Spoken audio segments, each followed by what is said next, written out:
الله ما في قلبي غير الله لا إله إلا الله محمد رسول الله আউযু বিল্লাহি মিনাশ শাইতানির রাজিম বিসমিল্লাহির রহমানির রহিম সালামুন আলাইকুম ওয়া রাহমাতুল্লাহি ওয়া বারাকাতুহু।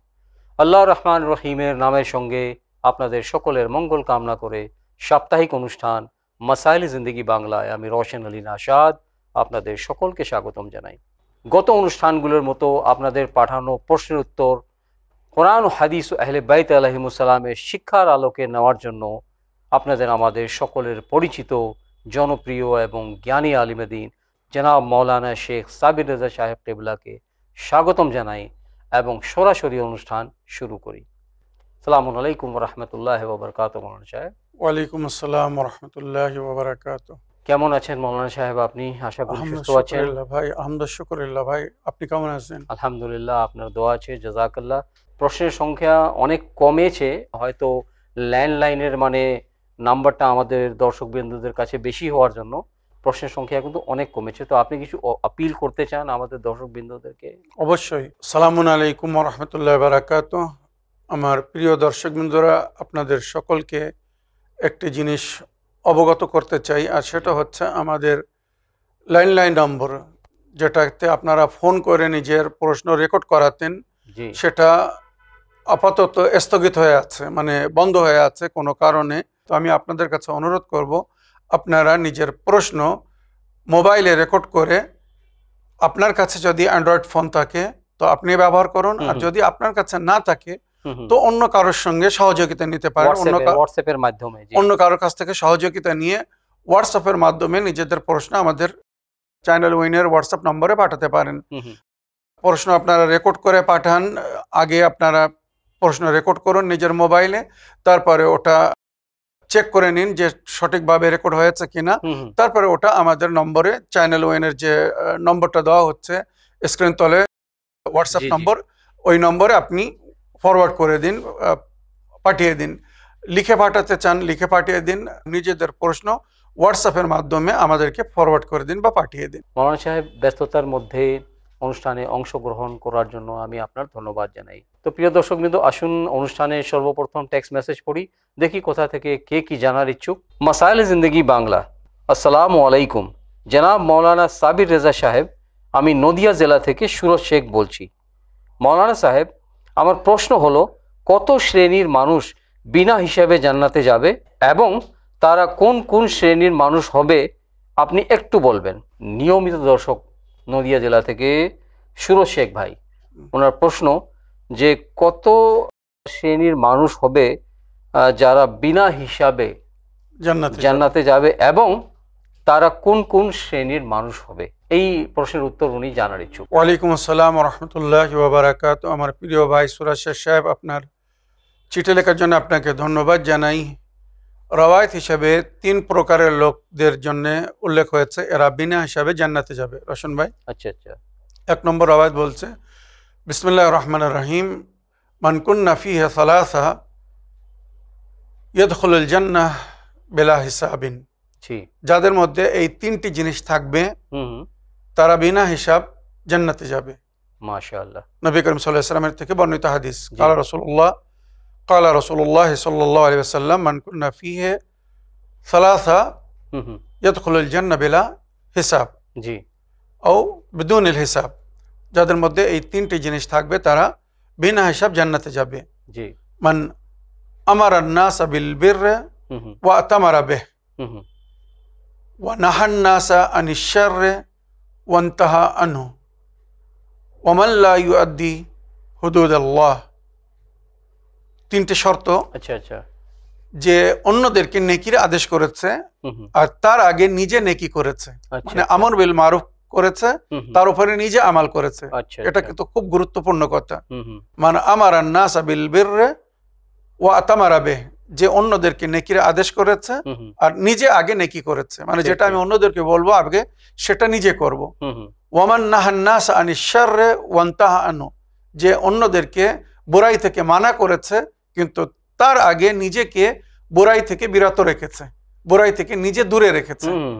আর তৃতীয়, মান লা ইউআদ্দি হুদুদাল্লাহ, ওই ব্যক্তি বিনা হিসাবে জান্নাতে যাবে যে আল্লাহর হুদুদকে, সীমাকে উল্লঙ্ঘন করবে না। সুবহানাল্লাহ। মানে আল্লাহ মানা করেছেন যে এর আগে যেও না, তো তার আগে যাবে না, এটা কিন্তু আমাদের বোঝার আছে। ঠিক ঠিক। এটা হারাম, তো এটা কখনো করবে না। এটা ওয়াজিব, এটা কখনো ছাড়বে না। মানে আল্লাহর যে সীমাবদ্ধ সেটাকে উল্লঙ্ঘন করবে না, বাউন্ডারিকে কখনো ক্রস করবে না। জাযাকাল্লাহ। বাউন্ডারি ক্রস করবে না। তো এই এক শ্রেণীর লোক, এদেরকে বলা হয়েছে। দ্বিতীয় বলা হয়েছে ওই ব্যক্তি বিনা হিসাবে জান্নাতে যাবে যে উসুলে দিন এবং ফুরুয়ে দিনের উপরে আমাল করেছে আর নিজেকে আল্লাহর মর্জির উপরে রাজি রেখেছে। এটাও কিন্তু বিরাট বড় কথা। উসুলে দিন মানে আমাদের বিশ্বাস, তৌহিদ, আদল, নবুয়ত, ইমামত, কিয়ামত, এই পাঁচটি জিনিস। তো উসুলে দিনের উপরে পরিপূর্ণ বিশ্বাস রেখেছে আর ফুরুয়ে দিনের উপরে পরিপূর্ণ রূপে আমাল করেছে।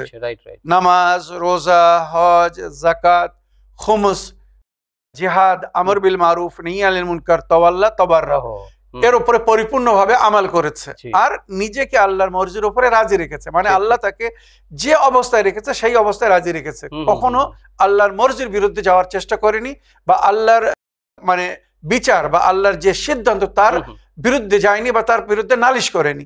অনেক সময় আমাদের সঙ্গে যখন একটু কষ্ট হয়, কিছু হয়, আমরা নালিশ করি, এটা কিন্তু আল্লাহর বিরুদ্ধে এক ধরনের কথা।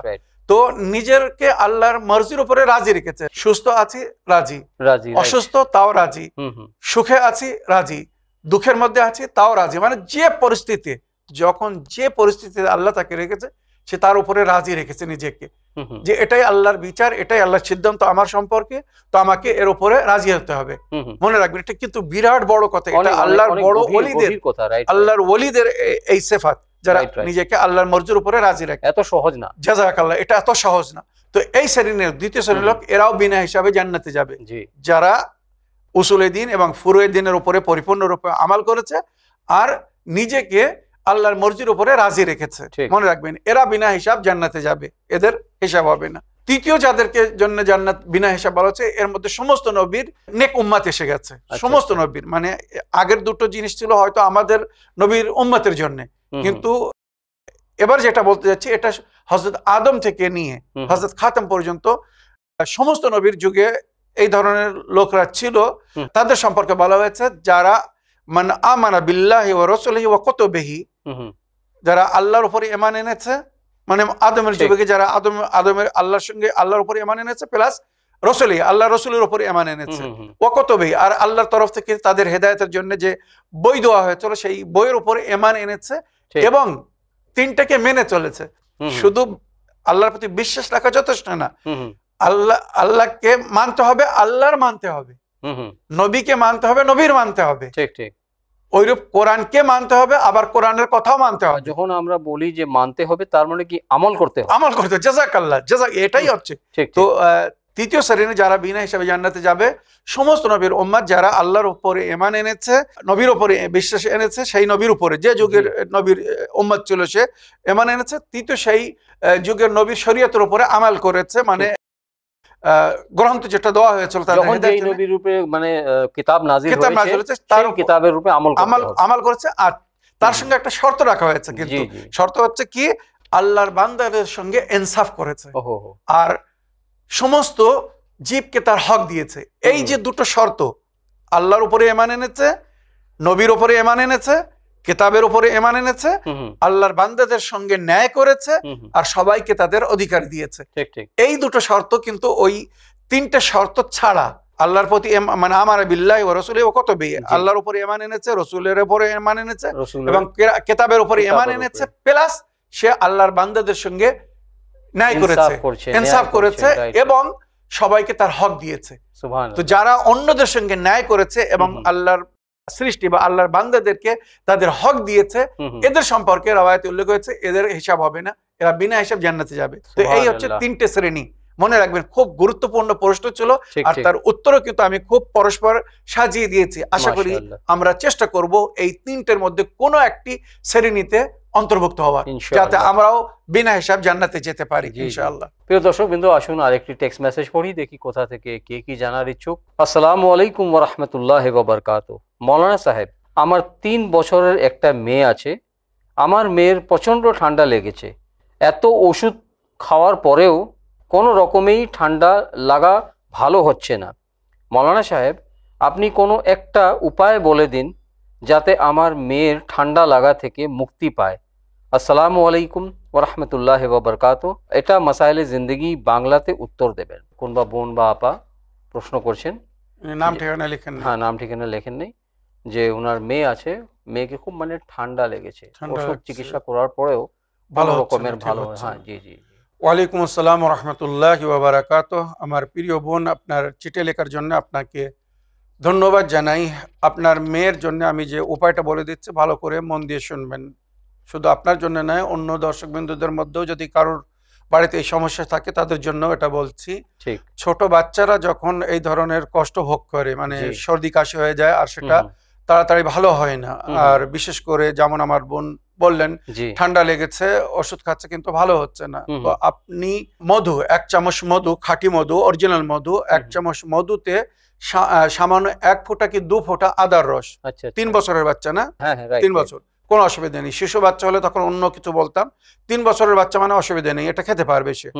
1 চামচ মধু, টিস্পুন যেটাকে আমরা বলি, 1 চামচ মধুতে সামান্য আদার রস মিক্স করে ওইটার উপরে সূরায়ে মুজাম্মিল এবং সূরায়ে দুখান, মনে রাখবেন সূরায়ে মুজাম্মিল এবং সূরায়ে দুখান, এই দুটো সূরা পড়ে ওটাকে পান করিয়ে দেবেন সকাল সন্ধ্যা। যদি শোয়ার আগে দিতে পারেন খুব ভালো, আর সকালবেলা উঠে যদি দিতে পারেন খুব ভালো। আমার মনে হয় 2 থেকে 3 দিন দিলে রোশন ভাই, এটা খুব প্র্যাকটিক্যাল, খুব মুজাররাব আমাল। তো মনে হয় 3 দিনের মধ্যে ঠান্ডা লাগা বন্ধ হয়ে যাবে। আর তাছাড়া দিনের বেলা সে যদি ফিডারে দুধ পান করে, দুধ যদি ফিডারের দুধ পান করে বা গ্লাসের যদি দুধ দিলে সে পান করতে পারে, তো ওই দুধে মধু মিক্স করতে হবে, দুধে মধু মিক্স করতে হবে। আর প্লাস ওই সূরা দুটো, সূরায়ে দুখান এবং সূরায়ে মুজাম্মিল, এই দুটো সূরা পড়ে ওই দুধে ফু দিয়ে ওই দুধ পান করিয়ে দেবেন। দিনের বেলা যখনই ফিডিং করবেন বাচ্চাকে, ফিডার দিয়ে মানে বোতল দিয়ে যখন দুধ পান করাবেন বা গ্লাসে যদি দুধ পান করাতে পারেন, তো ওই দুধে মনে করুন হাফ গ্লাস দুধ কি হাফ বোতল দুধ নিয়ে তার মধ্যে 1 চামচ কি 2 চামচ মধু মিক্স করবেন, খাঁটি মধু, চিনি দেবেন না কিন্তু, শুধু মধু মিক্স করবেন। আর সূরায়ে মুজাম্মিল এবং সূরায়ে দুখান পড়ে ফু দিয়ে ওটা পান করিয়ে দেবেন। 2 থেকে 3 দিন করলে ইনশাআল্লাহ আশা করি ঠান্ডা রোগ থেকে মুক্তি পাবে বা ছেলে বা মেয়ে পরিপূর্ণভাবে সুস্থ হয়ে যাবে। আশা করি আপনার প্রশ্নের আপনি উত্তর পেয়েছেন। আর একটি টেক্সট মেসেজ পড়ি, দেখি কোথা থেকে কে কি প্রশ্ন করছেন, কে কি জানার ইচ্ছুক। সালামুন আলাইকুম মৌলানা সাহেব এবং রোশন আলী ভাই, আমি বীরভূম জেলা থেকে সাজিনা খাতুন বলছি। আশা করি আপনারা ভালো আছেন। আল্লাহ আপনাদেরকে ভালো রাখুক, সুস্থ রাখুক এবং নেক হায়াত দান করুক, এই দোয়া করি। আমার 2টি কোয়েশ্চেন হচ্ছে। আমার প্রথম কোয়েশ্চেন হলো যে সূরা হাশরের শেষ 3টি আয়াতের মানে কি এবং ফজিলত কি। আর দ্বিতীয় কোয়েশ্চেন হলো যে নখ কাটার সুন্নত কি এবং নখ কি রাতে কাটা যাবে, আপনি একটু বলে দিবেন। আল্লাহুম্মা সাল্লি আলা। আসসালামু আলাইকুম ওয়া রাহমাতুল্লাহি ওয়া বারাকাতুহু। ওয়া আলাইকুম আসসালাম ওয়া রাহমাতুল্লাহি ওয়া বারাকাতুহু। প্রিয় সাজিনা খাতুন বোন, আপনার প্রশ্নের মাধ্যমে মাসাইলে জিন্দেগি বাংলা অনুষ্ঠানকে সহযোগিতা করার জন্য আমি আপনার ধন্যবাদ জানাই। মৌলানা সাহেব, আমাদের আবার নিয়মিত দর্শক, প্রশ্ন হচ্ছে যে সূরা হাশরের শেষ 3টি আয়াতের তরজমা বা ব্যাখ্যা জানতে চাচ্ছেন। জি, আয়াতের মানে কি এবং কি কি ফজিলত। দ্বিতীয় প্রশ্ন হচ্ছে যে নখ কাটার আসল সুন্নত কি, আর কি মানে নখ কি রাত্রে সময় বা রাত্রে বেলা কি কাটা যাবে? ওয়ালাইকুম আসসালাম ওয়া রাহমাতুল্লাহি ওয়া বারাকাতুহু। আমার প্রিয় বোন, আপনার চিঠি লেখার জন্য আপনাকে ধন্যবাদ জানাই। সূরা হাশরের যে শেষ 3টি আয়াতের আপনি মানে বা ফজিলত জানতে চেয়েছেন, ও বিষয়ে আমি সংক্ষিপ্ত বলতে চাই। জি, এই 3টি আয়াতের মধ্যে আল্লাহ রাব্বুল আলামিনের একটি পরিচয় করানো হয়েছে। খুব সুন্দর প্রশ্ন করেছেন আমার বোন। মৌলানা সাহেব যদি আয়াত 3টি পড়তেন তাহলে। জি, অবশ্যই পড়বো। সূরা হাশরের 22 নম্বর আয়াত, 23 নম্বর আয়াত এবং 24 নম্বর আয়াত। সূরা হাশরের টোটাল 24টি আয়াত। জি, তো শেষ 3টি আয়াত হচ্ছে 22 নম্বর আয়াত, হুয়াল্লাহুল্লাযী লা ইলাহা ইল্লা হুয়াল আলিমুল গায়ব ওয়াশ শাহাদা হুয়ার রহমানুর রহিম। আর 23 নম্বর আয়াত হচ্ছে হুয়াল্লাহুল্লাযী লা ইলাহা ইল্লা হুয়াল মালিকুল কুদ্দুস আসসালামুল মুমিন আল মুহাইমিনুল আজিজুল জব্বারুল মুতাকাব্বির সুবহানাল্লাহি আম্মা ইউশরিকুন। আর সূরা হাশরের 24 নম্বর আয়াত হচ্ছে হুয়াল্লাহুল খালিকুল বারিউল মুসাউবিরু লাহুল আসমাউল হুসনা ইউসাব্বিহু লাহু মা ফিস সামাওয়াতি ওয়াল আরদ ওয়া হুয়াল আযীযুল হাকীম। এই তিনটি আয়াতের মধ্যে আল্লাহর গুণগান জিকির হয়েছে, আল্লাহর ক্ষমতার জিকির হয়েছে, আল্লাহর কিভাবে আমাদেরকে বা বিশ্বকে সৃষ্টি করেছেন তার অনেক কিছু উল্লেখ হয়েছে। আমি এখন তর্জমা করলে বুঝতে পারবেন, তবে তার ফজিলত হিসেবে শুধু এতটুকু বলতে চাই যে এই আয়াতগুলো যদি কেউ সকাল সন্ধ্যা পড়ে, রওয়ায়াতের মধ্যে যেটা উল্লেখ হয়েছে, এই তিনটে আয়াত যদি কেউ সকাল সন্ধ্যা পড়ে আর বিশেষ করে নামাজের পরে যদি পড়ে, তো আল্লাহ রাব্বুল আলামিন তার উপরে কৃপার নজর করবেন, তার মনোকামনা আশা পুরো করবেন এবং তার জীবনে সুখ শান্তি দান করবেন এবং সে বালা মুসিবত থেকে রক্ষা পাবে আর ঈমানের সাথে দুনিয়া থেকে যাবে। খুব সুন্দর কিন্তু একটা কথা বলা হয়েছে এখানে। তো আমি এবারে তর্জমা করে দিচ্ছি, উনি বুঝতে পারবেন।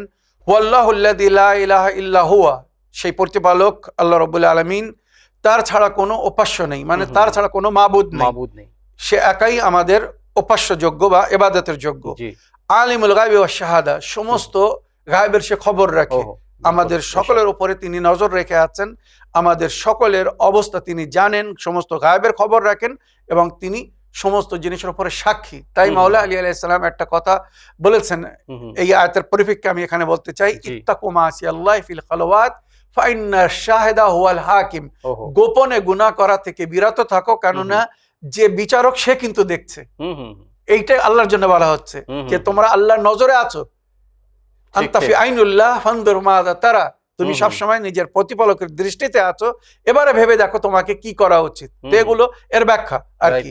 তো হুয়াল্লাহুল্লাযী লা ইলাহা ইল্লা হুয়া, সেই আল্লাহ যার ছাড়া অন্য কেউ মাবুদ নেই, আর সে আল্লাহ সব বিষয় খবর রাখে, গায়েবের খবর রাখেন এবং সকলের উপরে তিনি সাক্ষী, মানে আমরা যা কিছু করছি আল্লাহ সবকিছু দেখছেন এবং সেটাকে রেকর্ড করাচ্ছেন, মানে ফেরেশতার মাধ্যমে, কেরামাল কাতিবিনের মাধ্যমে। এই যে আমাদের দুই কাঁধে দুই যে কেরামাল কাতিবিন আমাদের নেকি বা বদি লিখছে, আমরা বলি যে মানুষ সিসি ক্যামেরার সামনে কোনো ভুল করতে চায় না ধরা পড়ার ভয়, কিন্তু আল্লাহ রাব্বুল আলামিন যে সিসি ক্যামেরা আমাদের সঙ্গে লাগিয়ে দিয়েছে, আমরা হয়তো দুনিয়ার ক্যামেরাকে ধোঁকা দিতে পারি, রাতের অন্ধকারে ধোঁকা দিতে পারি, হয়তো কারেন্ট বন্ধ করে ধোঁকা দিতে পারি, মানে সুইচ অফ করে ধোঁকা দিতে পারি, কিন্তু আল্লাহ রাব্বুল আলামিন এই যে দুটো ক্যামেরা লাগিয়ে দিয়েছে, দুটি ফেরেশতাকে দায়িত্ব দিয়েছে, দিন রাত অন্ধকার হোক উজালায় হোক, একে কিন্তু কেউ ধোঁকা দিতে পারবে না।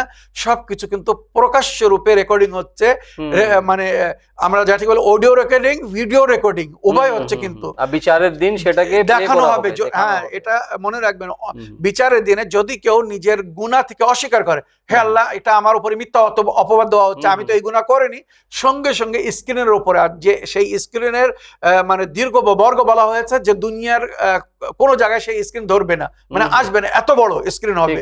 তো ওই স্ক্রিনের উপরে তার পুরো জীবন দেখানো হবে, দেখো কখন কি করছিলে। মনে রাখবেন আল্লাহ সব জিনিসের উপরে সাক্ষী রেখে আছেন বা সাক্ষী রাখেন। হুয়ার রহমানুর রহিম, সেই খোদা মেহেরবান এবং দয়াময়। রহমান আল্লাহ বিশ্বে সকলের উপরে মেহেরবান, তাকে যে মানে তার উপরেও আল্লাহ মেহেরবান, যে আল্লাহকে মানছে না তার উপরেও কিন্তু আল্লাহ মেহেরবান। রোশন ভাই, যখন সূর্য উদয় হয় শুধু মুসলমান মুমিনের উপরে সূর্যের আলো পড়ে না, সূর্যের আলো থেকে সবাই লাভবান হচ্ছে, যে আল্লাহকে মানে সেও, যে মানে না সেও। যখন বৃষ্টিপাত হয় শুধু মুমিনরা লাভবান হয় না, সবাই লাভবান হচ্ছে। এই বিশ্ব জগতে উৎপাদন যা কিছু হচ্ছে, জমি থেকে হোক বা যেভাবে হোক, সব থেকে কিন্তু সবাই লাভবান হচ্ছে। তো এই হচ্ছে রহমান, মানে সে যখন আমাদেরকে সৃষ্টি করেছে তো আমাদেরকে সুযোগ দিয়েছে সবকিছু জানার, বোঝার এবং সেটাকে মেনে তার উপরে আমাল করার। তবে যে মানবে এবং যে মানবে না, দুনিয়ায় কিন্তু আল্লাহ সবার উপরে মেহেরবান। রহিম পরকালের জন্য, আল্লাহর মেহেরবানি হবে পরকালে শুধু মুমিনদের জন্য, যারা আল্লাহকে মেনেছে, ঈমান এনেছে, আল্লাহর কথা মতো চলেছে। সুতরাং এই জন্য রহমান এবং রহিম অধিকাংশ একসঙ্গে ব্যবহার হয়। রহমান মানে দুনিয়ায় আল্লাহ সবার উপরে মেহেরবান, আর রহিম মানে আখিরাতে শুধু মুমিনের উপরে, যারা আল্লাহকে মেনেছে, জেনেছে, আল্লাহর কথা শুনেছে, তার উপরে আল্লাহ মেহেরবান হবে। 23 নম্বর আয়াতে বলা হচ্ছে হুয়াল্লাহুল্লাযী লা ইলাহা ইল্লা হুয়া, সেই প্রতিপালক যার ছাড়া কেউ মাবুদ নেই। লা ইলাহা ইল্লা হুয়া আল মালিকুল কুদ্দুসুস সালামুল মুমিনু, এখানে কিছু আল্লাহর পদবী, যেটাকে আমরা সাধারণ রূপে বলি, কিন্তু পদবী না, এটাও আল্লাহর নাম, কেননা আল্লাহর নাম আর আল্লাহর পদবী একই জিনিস। যখন থেকে আল্লাহ আছে তখন থেকে রহমান, রহিম, যত ইসম সব তার সঙ্গে আছে। তো হুয়াল্লাহুল্লাযী লা ইলাহা ইল্লা হুয়াল মালিকুল কুদ্দুস, সেই আল্লাহ রাব্বুল আলামিন সমস্ত বিশ্ব জগতের মালিক। মালিক মানে বাদশা বা মালিক। আল কুদ্দুস সে পবিত্র, আসসালাম সে শান্তিদায়ক বা সে শান্তি চায়, এর থেকে ইসলাম মানে শান্তির দিন। আল মুমিন আমন আমান দানকারী, আল্লাহ রাব্বুল আলামিন সকলকে আমন আমান দিয়েছেন। মুমিন মানে আল্লাহ ইমানদার না, মুমিন মানে আমান দেনেওয়ালা, আমন আমান যিনি দান করেছেন, শান্তি দান করেছেন বিশ্ববাসীকে। আল মুহাইমিন সমস্ত জিনিসের উপরে যিনি কন্ট্রোল রাখেন, নিয়ন্ত্রণ রাখেন, তাকে বলা হয়েছে মুহাইমিন। কেউ আল্লাহর কিন্তু আয়ত্তের বাইরে না, সবাই আমরা আল্লাহর আয়ত্তে আছি, আল্লাহর কন্ট্রোলে আছি।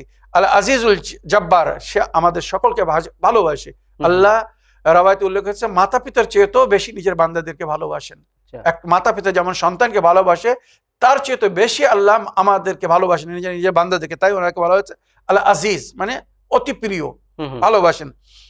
তার সঙ্গে একটা শব্দ হচ্ছে জব্বার, যেমন মাতা পিতা আমরা ভুল করলে রাগ করেন, বকেন, অনেক অনেক সময় মার হয়, ওইরূপ আল্লাহর নামের সঙ্গে আজিজের সঙ্গে জব্বার ব্যবহার হয়েছে। জব্বার মানে কি? ভুল করলে আল্লাহ কিন্তু শাস্তিও দেবে, এটা বোঝার জন্য আছে। আল আজিজুল জব্বার, জব্বার মানে জবর করনেওয়ালা। আল মুতাকাব্বির সাহেবে কিবরিয়া, কিবরিয়ার সমস্ত কিবরিয়া বা আমরা যাতে বলি ফখর মোবাদ সবকিছু আল্লাহর জন্য, কারণ আল্লাহর চেয়ে তো বড় কেউ নেই। ঠিক ঠিক। তো সমস্ত কিবরিয়ার মালিক। সুবহানাল্লাহি আম্মা ইউশরিকুন, আল্লাহ পাক ও পবিত্র ওই সমস্ত জিনিস থেকে যাকে মানুষ তার শরীক করে। মানে আল্লাহর কোনো বউ নেই, আল্লাহর কোনো সন্তান নেই, অনেকেই মানে কোনো ফ্যামিলি নেই, মানে সাধারণ আমরা যেভাবে পারিবারিক জীবন যাপন করি এই হিসেবে আল্লাহর কোনো পরিবার নেই, বা আল্লাহর কোনো, সে নিজের বান্দাদেরকে নিজের ফ্যামিলি বলেছে, পরিবার বলেছে, কিন্তু এটা একটা রুহানি স্পিরিচুয়াল, মানে শারীরিক বা মানবিক যেরকম আমরা একটা পরিবার বুঝি ওটা না, কিন্তু মনে রাখবেন। তো সুবহানাল্লাহ আম্মা ইউশরিকুন, আল্লাহ পবিত্র বা পাক ওই সমস্ত জিনিস থেকে যাকে তার শরীক করা হয়। যেমন আল্লাহর শরীক করে অনেক কিছুকে তার উপাসনা করা হয়। যত জিনিসের উপাসনা করা হবে, ইবাদত করা হবে আল্লাহ ছাড়া, আল্লাহর সঙ্গে শরীক করে, এই সব কিছু শিরক, আর আল্লাহ এ থেকে বিরত, বরি, মনে রাখবেন। এবার শেষ আয়াতে বলা হচ্ছে 24 নম্বর আয়াতে, হুয়াল্লাহুল খালিকুল বারি ওয়াল মুসাওবির, সেই আল্লাহ আমাদের সকলের সৃষ্টিকর্তা, আল্লাহ আমাদেরকে সৃষ্টি করেছেন। হুয়াল্লাহুল খালিক আল বারি, বারি মানে যিনি নতুন নতুন জিনিস তৈরি করেন, গড়েন। এটাও কিন্তু আল্লাহর একটা বড় কারিশমা, কুদরত, বা আমরা বলি আল্লাহর কেরামত, মুজিজা, যে এই বিশ্বে এত মানুষ জীবনযাপন করছে, কিন্তু 100% কিন্তু সব এক না। ঠিক ঠিক, সবাই এক অপরের ভিন্ন। আমরা যদি 100টা কি 200টা কি 1000 জিনিস তৈরি করি, একই ধরনের জিনিস আমাদেরকে তৈরি করতে বলা হয়, তো হয়তো তার মধ্যে 10টা 20টা মিল খেয়ে যাবে, একই রকমের হয়ে যাবে। এটাকে বলা হচ্ছে বারি। বারি মানে আল্লাহ সমস্ত জিনিসকে নতুন নতুন রূপে তৈরি করে, নতুন নতুন রূপে রূপ দিয়ে সৃষ্টি করে। তো এটাও আল্লাহর কেরামত। খালিক সৃষ্টিকর্তা, বারি নতুন নতুন জিনিস সৃষ্টি করেন। আল মুসাওবির, আর তাদেরকে রূপ দান করেন। সবাইকে কিন্তু ভিন্ন রূপ দান করেছেন। সমস্ত পশু পাখিরও দেখুন একটা ভিন্ন রূপ আছে। লাহুল আসমাউল হুসনা, তার পবিত্র নাম আছে, যেটা আমি এর আগেও বহু এপিসোড বলেছি, ওয়ালিল্লাহিল আসমাউল হুসনা ফাদউহু বিহা, আল্লাহর কিছু পবিত্র নাম আছে, সেই নামের সঙ্গে তাকে স্মরণ করো। যেটা আমি রমজান মাসে অধিকাংশ এপিসোডে বলতাম, যে আল্লাহর এই পবিত্র নামের সঙ্গে যদি তাকে ডাকা হয় তো সে সাড়া দেয়, আর ওই নামের মধ্যে যে গুণ আছে সেই গুণ আল্লাহ রাব্বুল আলামিন তখন জাহির করে। তো এগুলো জিকির। তো লাহুল আসমাউল হুসনা, আল্লাহর কিছু পবিত্র নাম আছে। ইউসাব্বিহু লাহু মা ফিস সামাওয়াতি ওয়াল আরদ, এই জমিন ও আসমানে যা কিছু আছে সব কিন্তু তার তাসবিহ তাহলিল করছে, তার প্রশংসা করছে, তার শুকর আদায় করছে, তার গুণ গাচ্ছে। ওয়াল আজিজুল হাকিম, এবং সেই খোদা আমাদের সকলকে ভালোবাসেন এবং উনি সমস্ত হিকমতের মালিক। এই যে দুনিয়ায় আমাদেরকে সৃষ্টি করেছেন আর যাকে যেভাবে রেখেছেন, এটা কিন্তু তার হিকমত। আল্লাহ জানে আমার কোন বান্দাকে কোথায় সৃষ্টি দিতে হবে। আমি যদি অন্য মায়ের গর্ভে জন্ম নিতে পারতাম, কিন্তু আমি যে মায়ের গর্ভে জন্ম নিয়েছি, এটা আল্লাহর হিকমত। এইগুলো এর মানে এগুলো যদি আমরা বিস্তারিত আলোচনা করি রশন ভাই, অনেক সময়ের প্রয়োজন আছে যে আল্লাহর হিকমত কি, কেন মানুষ, আমার কোনো একটা উদাহরণ দিবে, আমি ভারতে কেন জন্ম নিয়েছি, আমি পাকিস্তান কেন জন্ম নিইনি, এটাও কিন্তু আল্লাহর একটা হিকমত আছে। তো এই জন্য বলা হয়েছে আমি এই রূপে, মনে করেন আমি পশ্চিম বাংলায় বা বাংলা ভাষায় কেন জন্ম নিয়েছি, হয়তো আল্লাহর সিদ্ধান্ত ছিল যে আমার মাধ্যমে বাংলা ভাষীরা, বাংলার লোকেরা শিক্ষা লাভ করবে, জ্ঞান পাবে, যেটা হয়তো অন্যর মাধ্যমে হয়তো পাবে না। একটা উদাহরণ দিয়ে বলছি বোঝানোর জন্য। তো এইগুলো হচ্ছে আল্লাহর হিকমত। আল্লাহ হাকিম মানে আল্লাহ সমস্ত বিষয়ে জানে যে কোন কাজটা কখন করলে বা কিভাবে করলে আর কার জন্য কি করলে তার মঙ্গল হবে, এটা আল্লাহ জানেন। তো সে আল্লাহ আমাদেরকে ভালোবাসেন এবং সমস্ত হেকমতের উনি মালিক। তো আমি 3টা আয়াতেরই তর্জমা করলাম, ব্যাখ্যা করলাম, আশা করি আমার প্রিয় বোন বুঝতে পেরেছেন। এবারে ওনার প্রশ্ন ছিল যে নখ কাটার সুন্নত কি, বা রাতের বেলা নখ কাটা যাবে কিনা। রাতের বেলা নখ কাটা মাকরু। আমার প্রিয় বোন, নখ কাটবেন যখন দিনের বেলা কাটবেন, রাতের বেলা নখ কাটা মাকরু। আর দিনের মধ্যে বৃহস্পতিবার এবং শুক্রবার নখ কাটার জন্য ভালো বলা হয়েছে। বৃহস্পতিবারের দিনে চুল দাড়ি বা নখ কাটলে রুজিতে বৃদ্ধি হয়, যেটা রওয়ায়াতে উল্লেখ হয়েছে। তবে শুক্রবারের দিনে নখ কাটা সুন্নত, এটা নবীর সুন্নত, যেটা রওয়ায়াতে উল্লেখ হয়েছে। জিবরাইল আমিন আসতেন বা আল্লাহর ফেরেশতারা নাপিত হয়ে আসতেন, বারবার হয়ে আসতেন নবী করিম সাল্লাল্লাহু আলাইহি ওয়াসাল্লামের চুল দাড়ি বা নখ কাটার জন্য। তো ওটা জুম্মার দিনে, শুক্রবারের দিনে, তাই ওই জন্য জুম্মার দিনে সমস্ত আমালের সওয়াব কিন্তু অধিক করে দেওয়া হয়েছে, ডবল করে দেওয়া হয়েছে। তো জুম্মার দিনের জন্য বলা হয়েছে যদি মনে করুন 10টা আঙুল, হাত পায়ের মিলে 20টা আঙুল, তো 19টা আঙুলের নখ বৃহস্পতিবারে যদি কেউ কাটতে চায় কাটতে পারে, একটা আঙুল ছেড়ে দিক শুক্রবার দিনে নখ কাটার জন্য, ওই সুন্নতকে আদায় করার জন্য। শুক্রবারের দিনে নখ কাটা কিন্তু সুন্নত বলা হয়েছে। তো বৃহস্পতিবারে নখ কাটা বরকতের জন্য, আর শুক্রবারে নখ কাটা সুন্নতের জন্য এটা বলা হয়েছে। এবারে নখ কাটার সুন্নত কি, মানে কোন আঙুল থেকে শুরু করে কোন আঙুলে শেষ করতে হবে, এই জিনিসটা কিন্তু আমাদের মধ্যে অনেকেই জানে না। সুন্নত হিসেবে বলা হয়েছে সর্বপ্রথম এই আঙ্গুশতে শাহাদাত, ডান হাতের এই আঙুল দিয়ে, এটা এই আঙুলকে আঙ্গুশতে শাহাদাত বলা হয়, শাহাদাতের আঙুল বলা হয়। এই আঙুল দিয়ে আমরা ইশারা করি বা এই আঙুল দিয়ে আমরা ইশারা করে জিয়ারত পড়ি বা সাক্ষী দেই অনেক কিছু। তো এই জন্য একে আঙ্গুশতে শাহাদাত বলা হয়। তো ডান হাতের এই আঙুল থেকে বুড়ি আঙুলের পরে যে আঙুলটা, থাম্বনেইলের পরে যে আঙুলটা, এই আঙুল থেকে শুরু করতে বলা হয়েছে, যেটা নবী করিম সাল্লাল্লাহু আলাইহি ওয়াসাল্লাম বা মাওলা আলী সুন্নাত বলা হয়েছে। এই আঙুল থেকে কাটা শুরু করবেন, প্রথম এই আঙুলের, তারপরে এইটা, তারপরে এইটা, তারপরে এইটা, তারপরে এইভাবে যেভাবে আমি বলছি ভালো করে দেখবেন। প্রথম এটাতে শুরু করলেন, এইটা, তারপরে এটা, তারপরে কেড়ে আঙুল, তারপরে এইবার বাম হাতের কেড়ে আঙুল থেকে শুরু করতে হবে, এটা, তারপরে এটা, তারপরে এটা, তারপরে এটা, তারপরে বাম হাতের বুড়ি আঙুল, তারপরে ডান হাতের বুড়ি আঙুল মানে শেষ আঙুল থাম্বনেইল। এটাকে এখানে এসে হাতের আঙুলের নখ কাটা শেষ হয়ে যাবে। মনে রাখবেন, ভালো করে বুঝে নেন জিনিসটা। এই জিনিসটা আমি যেভাবে নখ দেখাচ্ছি, আগে এই আঙুলের নখ কাটতে হবে, তারপরে এটা, তারপরে এটা, তারপরে এটা, তারপরে এটা, তারপরে এটা, তারপরে এটা, তারপরে এটা, তারপরে থাম্বনেইল, তারপরে ডান হাতের থাম্বনেইল। এটা এইভাবে ডান হাত থেকে শুরু করতে হবে, আর বাম হাত হয়ে এসে আবার ডান হাতের বুনি আঙুলে এসে থাম্বনেইল এসে শেষ হয়ে যাবে। পায়ের নখ কাটার সময় বলা হয়েছে ডান পায়ের কেড়ি আঙুল মানে সবচেয়ে ছোট আঙুল যেটা, ওটা থেকে শুরু করতে হবে। ডান পায়ের ডান ধার থেকে ছোট আঙুল থেকে শুরু করে বুড়ি আঙুলের দিকে আসতে হবে, আর বাম পায়ের বুড়ি আঙুল থেকে শুরু করে ছোট আঙুলের দিকে যেতে হবে, কেড়ি আঙুলের দিকে যেতে হবে সবচেয়ে লাস্ট। এইভাবে ডান ধার থেকে শুরু করে বাম দিকে শেষ করবেন ডান পা, ওইরূপ বাম পায়ের ডান দিক থেকে শুরু করে মানে থাম্বনেইল থেকে শুরু করে শেষ কেড়ি আঙুলে গিয়ে শেষ করবেন। এইভাবে নখ কাটাকে সুন্নত বলা হয়েছে। আমার প্রিয় বোন, আশা করি আপনার প্রশ্নে আপনি উত্তর পেয়েছেন। প্রিয় দর্শকবৃন্দ, আসুন আরেকটি টেক্সট মেসেজ পড়ি, দেখি কোথা থেকে কে কি জানার ইচ্ছুক। সালামুন আলাইকুম ওয়া রাহমাতুল্লাহি ওয়া বারাকাতুহু। প্রিয় সাবির মাওলানা সাহেব কিবলা এবং প্রিয় রোশন আলী ভাই, আশা করি আপনারা সবাই ভালো আছেন। আমি রাজারহাট থেকে বলছি, আপনাদের নিয়মিত দর্শক রাশিদা বেগম। মাসাইল জিন্দেগিতে প্রশ্নটি পাঠাচ্ছি। প্রশ্ন, মারহুমদের নামে কোরবানি করা যাবে কি, একটু বুঝিয়ে বলবেন। আপনার এই শিক্ষার আসর নির্বাদ চলতে থাকুক, আল্লাহর কাছে এই দোয়াও কামনা করি। ফি আমানিল্লাহ। আল্লাহুম্মা সাল্লি আলা মুহাম্মদ ওয়া আলি মুহাম্মদ।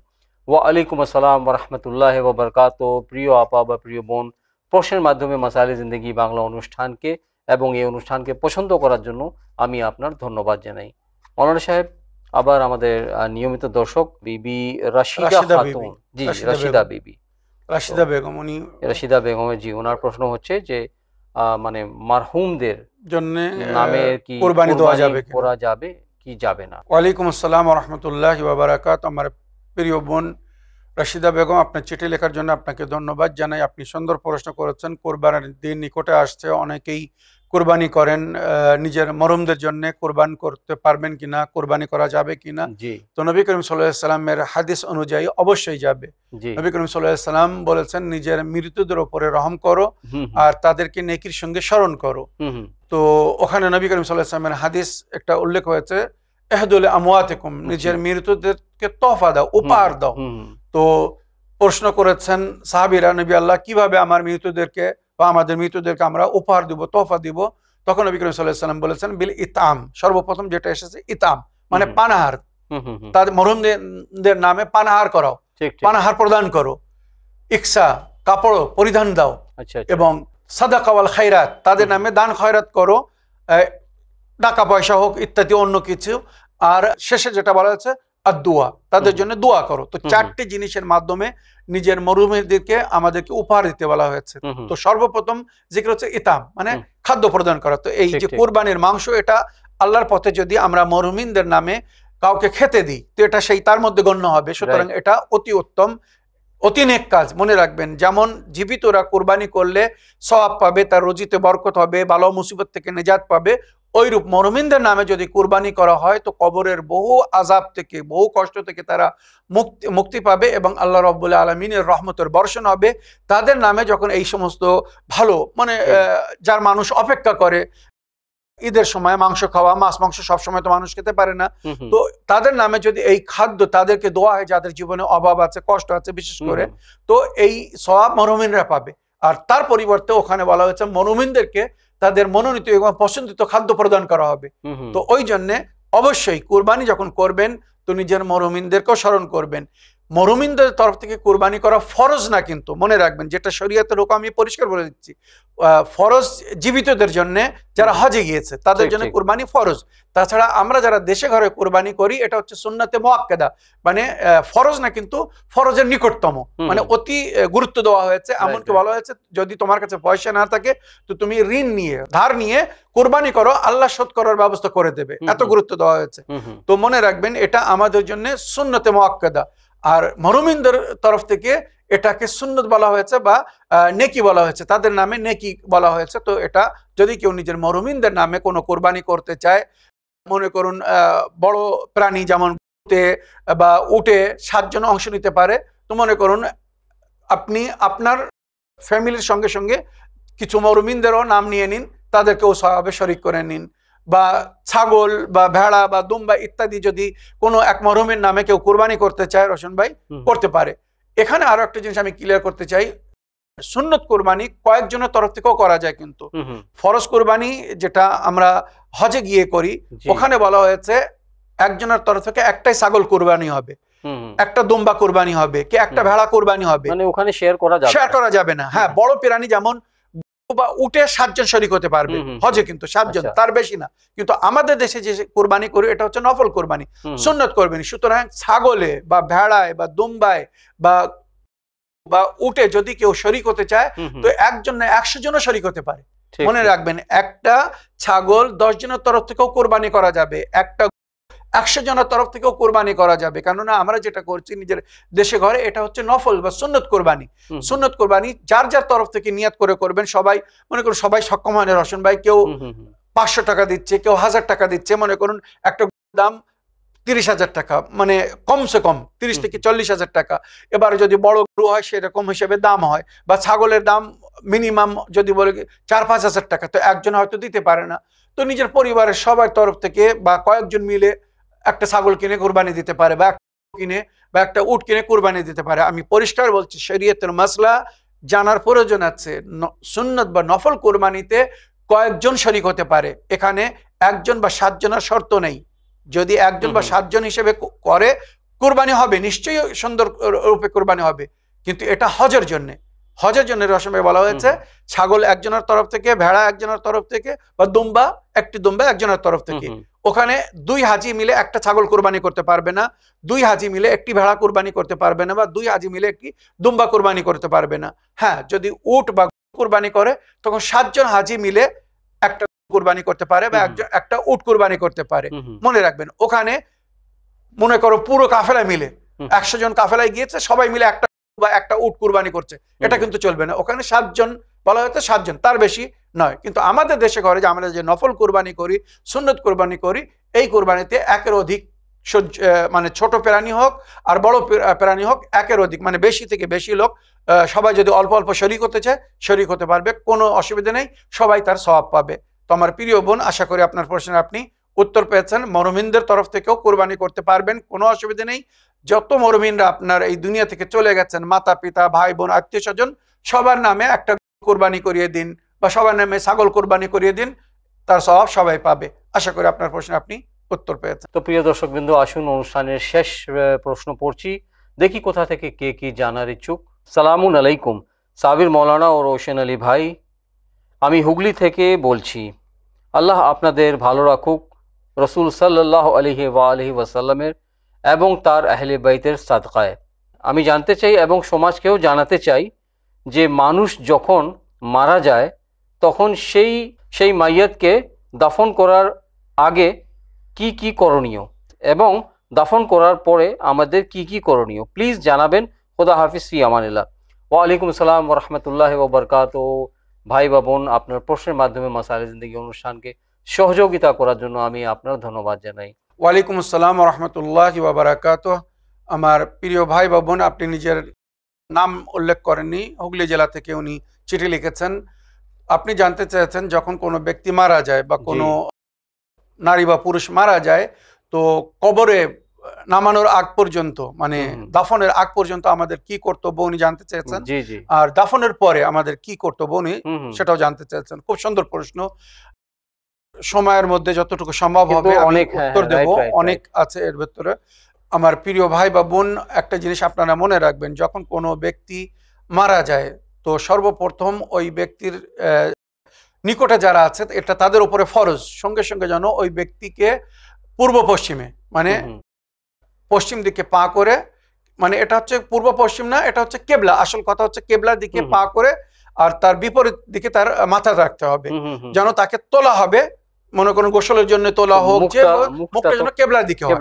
এটা আমরা পূর্বাঞ্চলে বাস করি, পবিত্র কাবা ঘরের পূর্ব দিকে বাস করি বলে আমাদের জন্য বলা হয়েছে, মানে পশ্চিম দিকে পা আর পূর্ব দিকে মাথা রেখে তাকে সঙ্গে সঙ্গে সাদা কাপড় দিয়ে ঢেকে দিতে হবে। এটা কিন্তু সর্বপ্রথম হালাতে এহতেজারের, মানে যখন কোনো ব্যক্তি মৃত্যুর নিকটে, সে সময়ও কিছু করণীয় আছে, কিন্তু এখন সেটা উল্লেখ করছে না, শুধু মরার পরে, যেটা মারা যাওয়ার পরে সঙ্গে সঙ্গে তাকে পূর্ব পশ্চিমে শুয়ে দিতে হবে, পশ্চিম দিকে পা আর পূর্ব দিকে মাথা, আর একটা সাদা কাপড় দিয়ে তাকে ঢেকে দিতে হবে, এটা। আর যেটা আমাদের জন্য বলা হয়েছে, মৃত্যুর খবর পাওয়ার সঙ্গে সঙ্গে ইন্না লিল্লাহি ওয়া ইন্না ইলাইহি রাজিউন রাদান বিকাদাই ওয়া তাসলিমান লিআমরি, এগুলো পড়তে বলা হয়েছে। আর ওই মৃত্যুর জন্য যিনি মারা গিয়েছেন, নারী হোক আর পুরুষ, যেমন বললাম আগে পূর্ব পশ্চিম হিসেবে তাকে শুয়ে দিতে হবে, সাদা কাপড় ঢেকে দিতে হবে। এরপরে এবার শরীয়তের হুকুম হচ্ছে যত শীঘ্র সম্ভব তার গোসল কাফনের ব্যবস্থা করো, দেরি করতে মানা করা হয়েছে। প্রয়োজন হিসেবে হয়তো অনুমতি দেওয়া হয়েছে, প্রয়োজন হিসেবে রশন ভাই অনুমতি দেওয়া হয়েছে, মনে করো আত্মীয় স্বজনরা দূরে বসবাস করছে, তাদের আসার অপেক্ষা হচ্ছে, তো এই জন্য একটু দেরিতে হয়তো দাফন হয় অনেক অনেক সময়। তো এক্ষেত্রে বলা হয়েছে যতক্ষণ তাকে দাফন না করা হচ্ছে তাকে গোসল দিয়ে কাফন পরিয়ে রেডি করতে, কেননা মাইয়াতের রূহ মানে যেটা আমাদের শরীয়তের ভাষায় বলা হয়, তার আত্মা কিন্তু অনেক কষ্ট পায়, তাই শরীয়ত বলা হয়েছে যত শীঘ্র সম্ভব তাকে কবরে পৌঁছে দাও। এটা কিন্তু শরীয়তে নবী করিম সাল্লাল্লাহু আলাইহি ওয়াসাল্লাম বিশেষ করে নিজের উম্মতের জন্য বলেছেন যে কোনো ব্যক্তি মারা গেলে যত শীঘ্র সম্ভব তাকে দাফন করো, তার স্থানে তাকে গন্তব্যে তাকে পৌঁছে দাও, এটা তোমাদের কর্তব্য। তো যতক্ষণ দাফন না করা হচ্ছে তো তাদের জন্য বলা হচ্ছে গোসল কাফন পরিয়ে, আর ওখানে মইয়াতের নিকটে বসে কোরআন তেলাওয়াত করতে, বা দূরে বসে যেখান থেকে ওই মইয়তকে ধারণায় রেখে স্মরণে রেখে তেলাওয়াত করতে বলা হয়েছে, কোরআন তেলাওয়াত, যাতে ওই মইয়তকে ওই তেলাওয়াতের সওয়াব যায় আর তার রূহ যেন শান্তি পায়। কেননা অনেক এখানে যদি মইয়ত কিভাবে কষ্ট পায় সেগুলো উল্লেখ করি, অনেক সময়ের পরিণতি মানে তল পায় যেটাকে বলা হয়। তো আমার প্রিয় ভাই বা বোন, আমার দর্শকবৃন্দরা, মইয়তকে যত শীঘ্র সম্ভব দাফন করতে বলা হয়েছে, তবে যতক্ষণ তাকে কবরে না নামানো হচ্ছে, দাফন না করা হচ্ছে, তার আগে তার জন্য তেলাওয়াতে কোরআন করতে বলা হয়েছে, সাদকা ও খয়রাত করতে বলা হয়েছে, তার নামে দান খয়রাত করতে বলা হয়েছে, আর দুআয়ে জশনে কাবির, রশন ভাই যেটা আমাদের মাযহাবে আহলে বাইতের মধ্যে বিশেষ করে তালিম দেওয়া হয়েছে, মাইয়াতের জন্য দুআয়ে জশনে কাবির পড়তে বলা হয়েছে। দুআয়ে জশনে কাবির মনে রাখবেন, এটা হেফাজতের দোয়া, দুআয়ে জশনে কাবির পড়তে বলা হয়েছে। অনেক অনেক সময় আমরা যে কারবালা থেকে কাফন নিয়ে আসি, ওই কাফনের গায়ে কিন্তু দুআয়ে জশনে কাবির লেখা থাকে, এটা কিন্তু বিশেষ করে নবী নিজের সাহাবাদেরকে বা আহলে বাইত বলেছেন যে মাইয়াতের সঙ্গে যদি জশনে কাবির রাখা হয় তো কবরের আযাব থেকে সে মুক্তিতে থাকবে। ওই দোয়া যতক্ষণ তার কাছে আছে কোনো আযাব কষ্ট তার নিকটে আসবে না। তো জশনে কাবির মাইয়াতের জন্য পড়তে বলা হয়েছে। আর জশনে কাবির যখন আমরা পড়ি রশন ভাই, বিশেষ করে লাইলাতুল কদরে, লাইলাতুল কদরে, রমজান মাসে লাইলাতুল কদরে দোয়া জশনে কাবির আমাদেরকে পড়তে বলা হয়েছে। তো যখন দোয়া জশনে কাবির পড়ি তা আমরা বলি মানে প্রতিটি দোয়ার বাক্য শেষ হওয়ার পরে ওখানে কিন্তু 1000 আল্লাহর নামের উল্লেখ হয়েছে ওই দোয়ার মধ্যে। কি জন্য ওই দোয়া পড়তে বলা হচ্ছে? কেননা ওই নামের বরকতে জীবিতরাও আরাম পাবে, শান্তি পাবে, প্লাস মরুমিনরাও শান্তি পাবে। ওই দোয়ার মধ্যে 1000 নামের উল্লেখ হয়েছে আল্লাহর, যার মধ্যে ইসমে আজম এসেছে রশন ভাই। তো প্রতি দোয়ার যে একটা বাক্য আছে সেটা শেষ হওয়ার পরে আমরা বলি সুবহানাকা লা ইলাহা ইল্লা আনতাল গাউসাল গাউসাল গাউসা খাল্লিসনা মিনান নারি ইয়া রাব।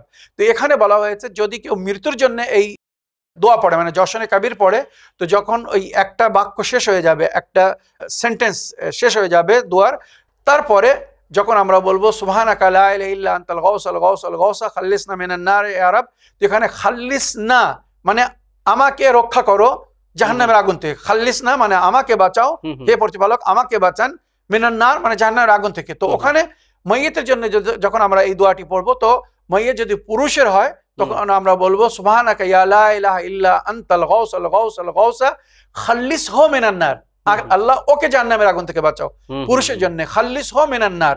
আর যদি কোনো নারীর মাইয়িত হয়, কোনো মুমিনা হয়, তো খাল্লিসহা হো, খাল্লিসহু পুরুষের জন্য, আর খাল্লিসহা মিনান নার, আল্লাহ ওকে জাহান্নামের আগুন থেকে মুক্তি দান করো। এটা মরুমার জন্য, নারীর জন্য বলা হয়েছে। তো দাফন করার আগে দোয়ায়ে জশন কাবির তার জন্য পড়তে বলা হয়েছে, বা পড়ে যদি অতি উত্তম হবে। এছাড়া মইয়তের নামে যত কিছু নেকি করা যাবে, কেননা সেই সময় তার রূহ আপনদের কাছে অপেক্ষা করে। জি, রবায়তে যেটা উল্লেখ হয়েছে রশন ভাই, মানুষের 3টে বন্ধু হয়, 3টে বন্ধু হয়। এর মধ্যে 2টো বন্ধু দুনিয়ায় তার সাথ দেয়, আর 3য় বন্ধু শুধু কবরে তার সাথ দেবে। বা বন্ধু বা সাথী বলা হয়েছে, এক তার ধন দৌলত, দ্বিতীয় তার স্ত্রী আওলাদ, আর তৃতীয় তার আমাল। তো ধন দৌলত দুনিয়ায় সাথ দেবে, মরার পরে কিন্তু শেষ। তার বাচ্চারা যদি কাফন কিনে দেয় তো কাফন হবে, নইলে তাও হবে না। তো ধন দৌলত মরার পরে সঙ্গে সঙ্গে সাথ ছেড়ে দেয়। বউ বাচ্চারা খুব বেশি সাথ দেবে কোথায় পর্যন্ত? কবর পর্যন্ত পৌঁছে দেবে ছেলেরা, তারপরে কিন্তু আর কোন ছেলে বউ কবরে যাবে না কিন্তু। তো বলা হচ্ছে এই দুটো জিনিস দুনিয়ায় সাথে দেবে। তৃতীয় জিনিস মানুষের আমাল, নেকি হোক আর বদি, এটা আমার সঙ্গে যাবে কবরে। যে বুদ্ধিজীবীর জন্য সেটা যথেষ্ট। কেন এটা বিশেষ করে উল্লেখ করছে এখানে? নেকি বা বদি আপনার বা আমার সঙ্গে কবরে যাবে। এবারে আমরা যদি নেকি নিয়ে যাই, আমাদের কবরের সাথে সুন্দর হবে, শান্তিতে থাকবো। এখানে অনেক কিছু বলা হয়েছে। আর খোদা না করো কেউ যদি বদি নিয়ে যায়, বুড়াই নিয়ে যায়, তো আমার বুড়াই আমাকে দংশন করবে, আপনার বুড়াই আপনাকে দংশন করবে, আপনার বুড়াই আপনাকে কষ্ট দেবে। তো কবরের আযাব থেকে যদি মুক্তি পেতে চান, তো নিজের বদিকে দুনিয়ায় ছেড়ে যান, নেকিকে সঙ্গে নিয়ে যান। তো এইভাবে আমাদেরকে বলা হচ্ছে মৃত ব্যক্তি যতক্ষণ কবরে না পৌঁছে যাচ্ছে, এই নেকি তাদের জন্য করতে বলা, তাদের জন্য যত নেকি করতে পারবো এগুলো করতে বলা হয়েছে। কবরে দাফন করার পরে এবারে কবরের যে সমস্ত রসম রেওয়াজ আছে ওগুলো, তাছাড়া মৃতকে দাফন করার পরে তাকে ভুলে যেতে মানা করা হয়েছে। ইয়া মাশারাল মুসলিমিন তুরাহহিমু আলা আমওয়াতিকুম ওয়াসকুরুহুম বিল খায়র, আয় মুসলমান সমাজ তোমরা নিজের মৃতদের উপরে রহম করো, নেকির সঙ্গে তাদেরকে স্মরণ করো। ইযা মাতাল ইনসান ইনকাতা আনহু আমালু, যখন কোনো মানুষ মারা যায় তার নিজের আমাল তার থেকে ডিসকানেক্ট হয়ে যায়, ডিসকানেক্ট হয়ে যায়। আপনি হাদিসে রাসূল বলেছি, বললেন, জাযাকাল্লাহ, এটা হাদিস। ইযা মাতাল ইনসান ইনকাতা আনহু আমালু, তার আমাল তার থেকে মুনকাত হয়ে যায়, ডিসকানেক্ট, সে আর নিজে কিছু করতে পারে না। এবারে আমরা যদি কিছু তাদের জন্য করি তো তারা সেটা পাবে। তাই বলা হয়েছে ইযা মাতাল ইনসান ইনকাতা আনহু আমালু ইল্লা সালাস, 3টে জিনিস। সাদাকাতুন জারিয়া, সে যদি কোনো সাদকা জারিয়া করে যায় মরার পরেও তার সওয়াব সে পাবে, বা আমরা যদি তার জন্য সাদকা জারিয়া করি সেটা সে পাবে। সাদাকাতুন জারিয়া, আমালুন সালিহ ইক্তাদাবে, সে কোনো এমন নেকি কাজ করে গিয়েছে যেটা তারপরে লোক ফলো করছে। এই যেটা আমরা বারবার বলি যে আমরা এই যে প্রোগ্রাম করছি, অনুষ্ঠান করছি, আজ আছে হয়তো কালকে থাকবো না, কিন্তু আমাদের এই অনুষ্ঠান আমাদের পরলোকগমনের পরেও যদি কেউ শুনে এর থেকে লাভবান হয়ে ভালো কাজ করে, তো তার সেই নেকিতে আমরা শরীক থাকবো, তার সওয়াব আমরা পাবো। এটাকে বলা হয়েছে আমালুন সালিহ ইক্তাদাবে, বা আমি কোনো নেক কাজ করেছে আমার পরে সেটা আমার ছেলেরা, আমার বন্ধুরা, আমার পরিচিত লোকেরা সবাই জারি রেখেছে, তো সেটা সওয়াব আমিও পাবো। আর তৃতীয় ওয়ালাদুন সালিহ ইয়াদউ লা, নেক সন্তান যে নিজের মাতা পিতার জন্য দোয়া করবে। সন্তানদের জন্য বিশেষ করে বলা হয়েছে নিজের মাতা পিতার জন্য দোয়া করো, মাগফিরাত তলব করো, যেমন নবী নিজের মাতা পিতার কবরের উপরে যেতেন, সেই জন্য তো মাতা পিতাকেও বলা হয়েছে যে তোমরা নিজের সন্তানদেরকে সঠিক তারবিয়ত দাও, শিক্ষা দাও, যেন তোমাদের পরে কাজে আসে। জাযাকাল্লাহ। তো মনে রাখবে, তো মরার পরে আমাদের যে করণীয় ইসলাম সওয়াবের মজলিস, আমি রোশন ভাই এ বিষয়ে আমার ভাই বা বোনকে আমি বলতে চাই, আমি পুরো একটা এপিসোড বলেছি যে মরহুমিনদের জন্য আমরা কি কি করতে পারি। মনে রাখবেন পুরো এপিসোড, ওই এপিসোডটা আমি অনুরোধ করব ওই এপিসোডটা আপনারা বারবার দেখুন, ইসলাম ইন বাংলা এপিসোড, মরহুমিনদের জন্য আমরা কি কি নিয়ে কি করতে পারি। এখানে আমার এপিসোডের সময় আর শেষ হয়ে গিয়েছে বলে আমি আর কিছু বলতে পারছি না। ওই এপিসোডটা দেখে নিন আপনারা, যেখানে আমি মরহুমিনদের জন্য কি কি করা যাবে, মরার পরে কি কি করলে মরহুমিনরা সওয়াব পাবে, শান্তি পাবে বা আজর সওয়াব তাদেরকে দেওয়া হবে, ওখানে পুরো বিস্তারিত আলোচনা করেছি আমার প্রিয় ভাই বা বোন। আশা করি আপনারা ওগুলো দেখে তার থেকে লাভবান হবেন। অনেক অনেক ধন্যবাদ মাওলানা সাহেব।